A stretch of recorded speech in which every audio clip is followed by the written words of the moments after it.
Have you ever made a promise that you couldn't keep, or that you thought you could keep, but then end up you quickly realized that it wasn't going to happen? I was trying to find a good illustration to start the sermon out when it came to broken promises, and so I called my best friend up last night and I said, "Hey, do you remember our senior year when you promised you would vote for me for prom king? Did you actually vote for me?" And he said, "Yeah, why wouldn't I have?" I said, "Dang it, because I wanted that to be my illustration. I was hoping you had not voted for me." And he said, "Okay." So we laughed about it. And I said, "Well, I just need an illustration for this sermon on broken promises." And he started laughing and he said, "Well, you could tell him about your ex-girlfriend." And I said, "Oh yeah, I could." So my ex-girlfriend in high school didn't last very long. It was my junior year, and she was just bad news. And by bad news, I mean that I had my suspicions that she was cheating on me.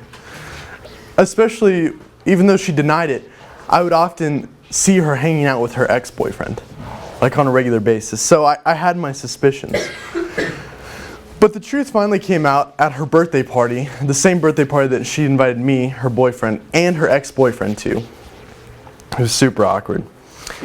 And she admitted that she had cheated on me, and she promised she would never do it again.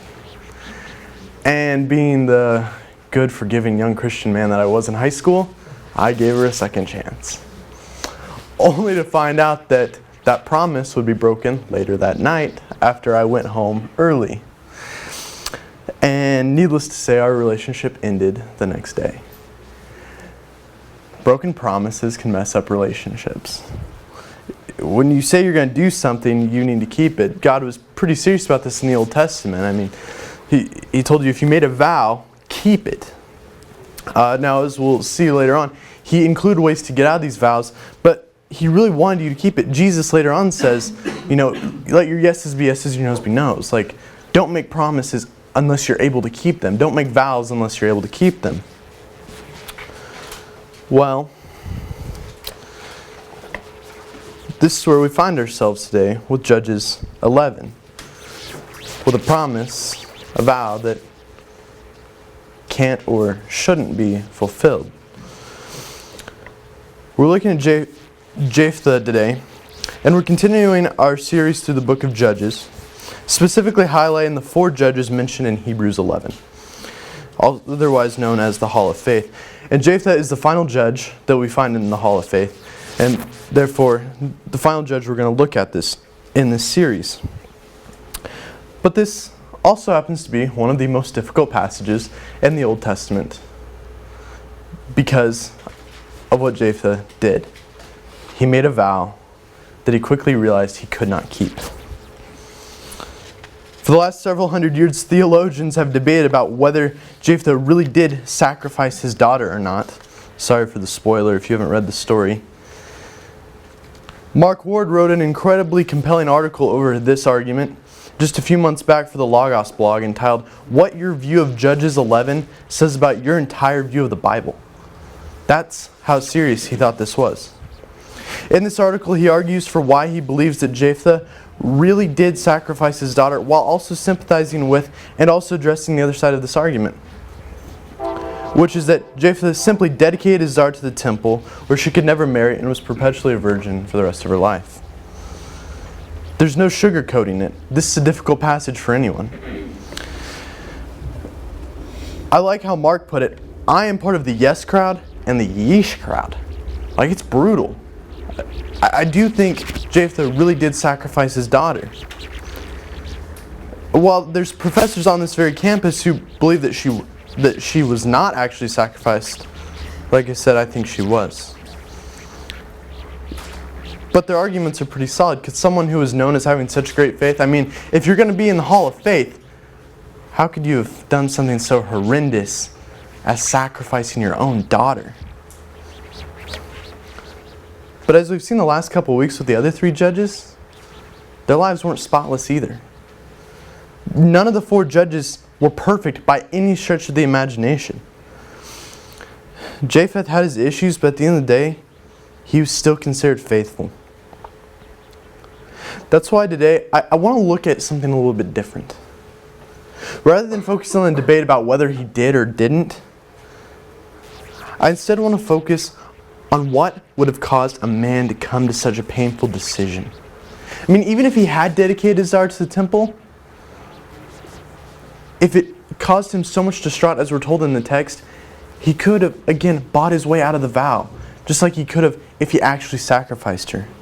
So what could have caused him to come to such a drastic decision? The bottom line is, faithful heroes make faulty decisions. So first we find Japheth, son of a prostitute, who's just been cast out of his whole family, living in the land of Tob, in verse 3. Now, if you'll turn with me, it's Judges 11, verses 3.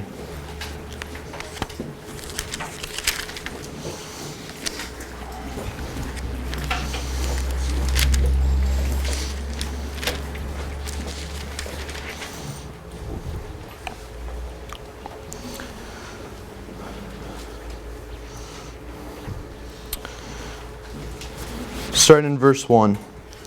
Jephthah the Gileadite was a mighty warrior. His father was Gilead, his mother was a prostitute. Gilead's wife also bore him sons, and when they were grown up, they drove Japheth away. "You are not going to get any inheritance in our family," they said, "because you're the son of another woman."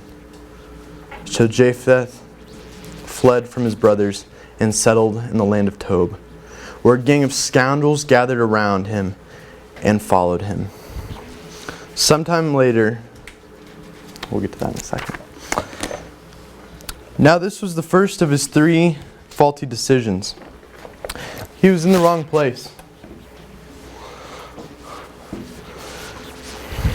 The name Tob literally means good. I thought that was interesting. It means the good city, the good land is what Tob means.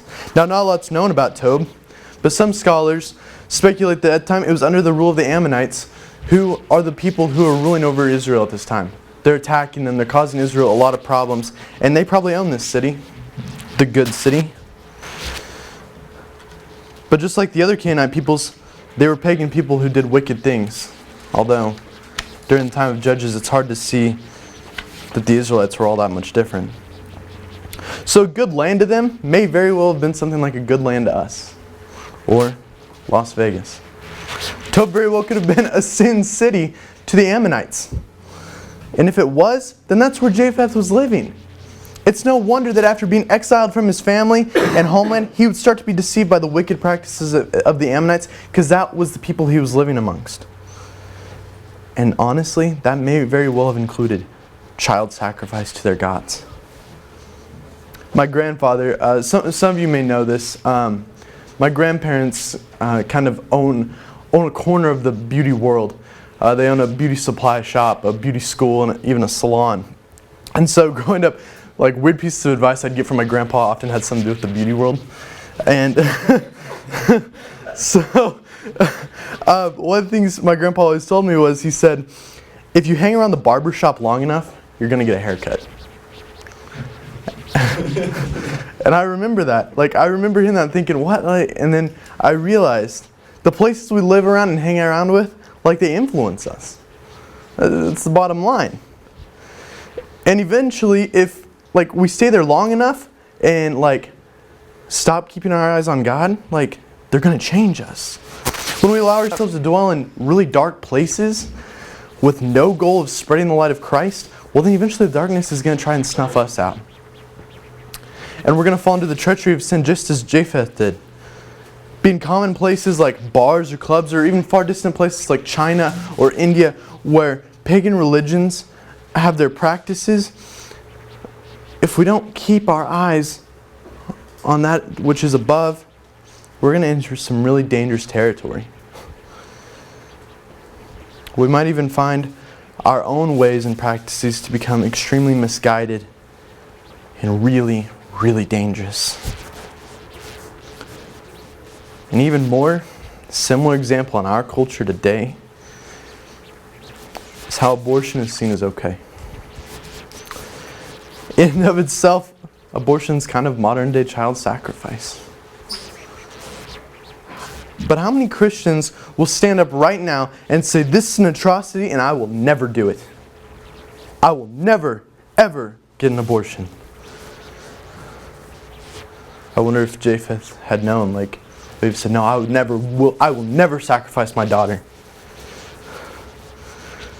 But then when those same Christians stumble in their own sin and suddenly find themselves dealing with an unwanted pregnancy, how often do they start having these thoughts creep into their minds? I knew I said I'd never do it, but I just can't handle a child right now. No, it was just a little mistake. You know, it'd be easy just to sweep it under the rug, just to get rid of it, just to start over, move on with my life like nothing ever happened. I know I said I never would, but I can't right now. I'm just not that place in my life. Those are the scary thoughts that start to creep in when we start living in a place where things like that are considered okay. Just like Japheth was living in Tob. It's dangerous. His second faulty decision is that he hung out with the wrong people. We see that at the end of verse 3, Japheth surrounds himself with a band of worthless fellows. He made himself a gang. And being the mighty warrior that he was, he led them. He led them around, possibly striking fear in everyone they came across. I like how one commentary said that they were Canaanite terrorists. That's pretty strong. I never thought of it like that. But it makes sense. I mean, they're living in Sin City. Japheth thinks nobody likes him, nobody cares for him, so why wouldn't he go around committing crimes? Scaring people with this big band of bad people. Not only had the place he lived in begun to change him, but Japheth's friends had also begun to change him. Unfortunately, this wasn't an uncommon trend in Old Testament heroes. Just 2 chapters earlier, we see Abimelech. He took the money that the people had given him and also hired worthless and reckless fellows who followed him. Later on in 1 Samuel 22, David, we also learn that he did this when, after living in an unfamiliar place, began to attract everyone who was in distress, debt, and bitter in soul. And he became their commander. It's easy to become the leader of a not-so-good group. Certainly none of these people probably had any positive effect on any of these men's lives. That's because who we choose to be friends with can really affect what we do. From our earliest years, and especially in high school, we start to form cliques. We just want people that we can fit in with. It doesn't really matter who they are. But, as we all know, some groups end up healthier than others. We all know there's groups in high school that got in lots of trouble. We know there's groups outside of high school that get in lots of trouble. Like I said, we call them gangs. And just like Japheth probably experienced, oftentimes once you get caught up in a gang, especially as its leader, it's incredibly hard to get out. You have some of the biggest gangs in our country. I bet if you were to go up to their leader and ask him, hey, would you want to leave right now? Even if they wanted to, do you honestly think they could get out? Probably not. They begin to influence and pressure you into doing things you might not even feel comfortable with. But even as college students, we know that there are certain people we probably shouldn't hang out with. Pick your poison or your sin, for that matter. And there's probably a group out there that practices it religiously. And hanging out with that group will only lead you down the same road. That's why we need to surround ourselves with godly people. Even if you think for a minute that's not necessarily go to church as a Christian, you're wrong. I'm telling you right now, you're wrong. You need to go to church. Because if we want to continue to grow in our faith and become more holy as our Heavenly Father is holy, more perfect as our Heavenly Father is perfect, and to become more like Jesus, then we must surround ourselves with people who are striving to do the same things. People who will lift us up and encourage us. People who we can confess to and who can confront the sins in our lives even when we don't like it. It's hard. It's not fun. But it must be done if we want to grow. Japheth didn't have that. He really didn't. He didn't have a guy to stand there and say, hey, probably shouldn't do that. No, maybe all of his buddies, they may have followed other gods that thought child sacrifice was okay. So when he was freaking out, he may have gone to him and said, guys, what do I do? And they said, well, I mean, I've made the vow, like, might as well do it. Like, our gods think it's okay. Surely your God thinks it's okay. No, we can't have people in our lives that do that to us. No, we need people who are godly and who will lead us closer to Jesus. Jesus himself, in fact, had this in his 12 disciples. They were his group of people that he lived together with. It's important that regardless if we are the leader of the group or not, the people we surround ourselves with must be closer to the ragtag team of misfits Jesus led than the ragtag team of misfits that Japheth led. Finally, Japheth's third wrong decision. There we go. His third faulty decision was that he had the wrong ideas. He seemed to return to his homeland and have the wrong ideas about his family. We look in verse 7. He had the wrong ideas about his family, his enemies, and most importantly, his God. In verse 7, we see that he had the wrong idea about his family because he thought they still hated him. Japheth said to them, "Don't you hate me and drive me from my father's house? Why do you come to me now when you're in trouble?" The elders of Gilead said to him, "Nevertheless, we return to you now. Come with us to fight the Ammonites, and you will be head over all of us who live in Gilead." So he had the wrong idea about his family. He thought they hated him. He thought, you didn't like me before. Why do you suddenly like me now? And the bottom line is maybe they didn't like him, but they knew they needed his help. And they were willing to put down their pride and reach out a hand and say, "We want to welcome you back home. We'll even make you our leader. If we're so wrong, just come and help us and you can be our leader." Then verse 12 through 27, a long history lesson. He has the wrong ideas about his enemy. He sends this long message to the Ammonite king, basically giving him a history lesson out of his third grade history book. And for some reason, it's almost like he's hoping the Ammonite king's actually going to say something like, "Oh yeah, you're right, silly me. I completely forgot about that land grab deal that your ancestors did a couple hundred years back. I knew I should have paid more attention in Griff's OT history class. But, it just totally missed my, 7 o'clock. There's no way anybody could remember that." But to nobody's surprise, the king doesn't really care. Like, the messenger literally hands him the note, and I imagine the king, he probably just takes it and he just rips it up. Or he doesn't even take it, he just says, "I don't care. Like, we're going to take our land back. I don't care what evidence he says he has that land's their land. No, we're taking it because it's my land." So he had the wrong idea about his enemies.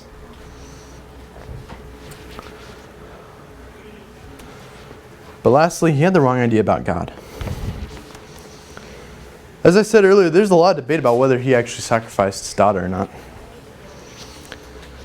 A central argument against it is that how could he possibly think that God would be okay with this? See, as chapter 11 comes to a close,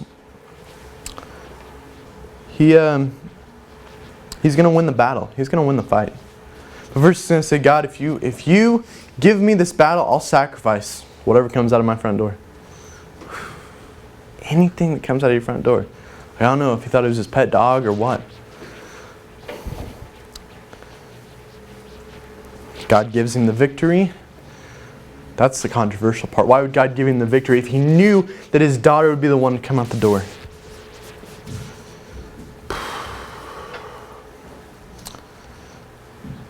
How did he possibly think that God would be okay with this?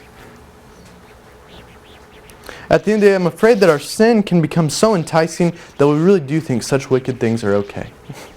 And that scares me, to be honest. I don't know about you, but there's been times in my life where sin kind of seemed okay. Yeah, I know it's probably wrong, but come on, surely God's going to be okay with it.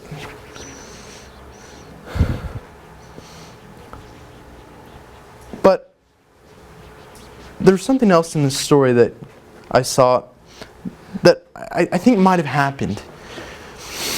Something else that gave rise to this wrong idea about God himself. See, the author of Hebrews, where we see Japheth being mentioned in chapter 11, he gives us this interesting tidbit about Abraham. He says, by faith Abraham had faith that God would raise Isaac from the dead. And he uses those words where Abraham told his servant, we will return. We'll come back down the mountain. He had faith that God would raise Isaac from the dead. Now, I don't know about you, but when I first read the story of Abraham and I saw him about to go sacrifice Isaac, my first thought was, oh yeah, he's going to do it and God's going to raise him from the dead. No, I really didn't. In fact, if I were to read that story, just face value, I'd think, oh yeah, at some point God's just going to stop him. Which he did. But I never would have thought that Abraham actually believed God would raise Isaac from the dead. That he would be allowed to follow through with it. This is an interesting insight that the author of Hebrews gives us about Abraham, which makes me wonder if this was a common thought among Judaism at the time. Was it common to think that Abraham really believed Isaac would be raised from the dead if he was sacrificed? If so, how far did this idea trace back?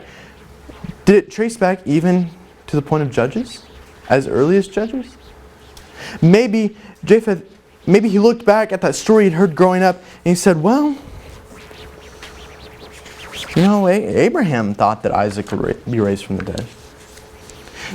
God told him to sacrifice Isaac. God didn't even tell me to sacrifice my daughter, but he gave me the victory when I said I would sacrifice whoever came at my door. So, if Abraham honestly believed that Isaac would be raised from the dead, surely then God's going to raise my daughter from the dead. If I sacrifice her, if I go through with my vow. That's the wrong idea about God. That's a really, really wrong idea about God. And it's the same wrong idea about God that permeates through the entire story of Japheth. It's this idea that we can just pull incidents, good or bad, out of the lives of biblical heroes and characters that we deem as good and label everything they did as good. That's what we do.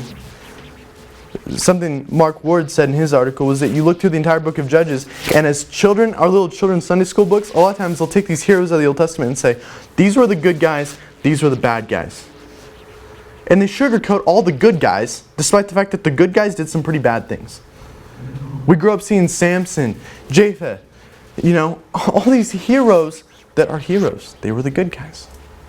They're mentioned in the Hall of Faith. They must be the good guys. But they're not. They weren't always the good guys. That's what we do. But the bottom line is, what Japheth did was evil and despicable no matter what his reasoning was. And we can't just take this one story and say, he did it. So that would be acceptable. If somebody sacrificed their kid today and said, well, Japheth did it in the Bible, so it must be okay. We'd say that's a really bad interpretation of the Bible. And an even poorer application of the text. But maybe that's what Japheth did himself with Abraham.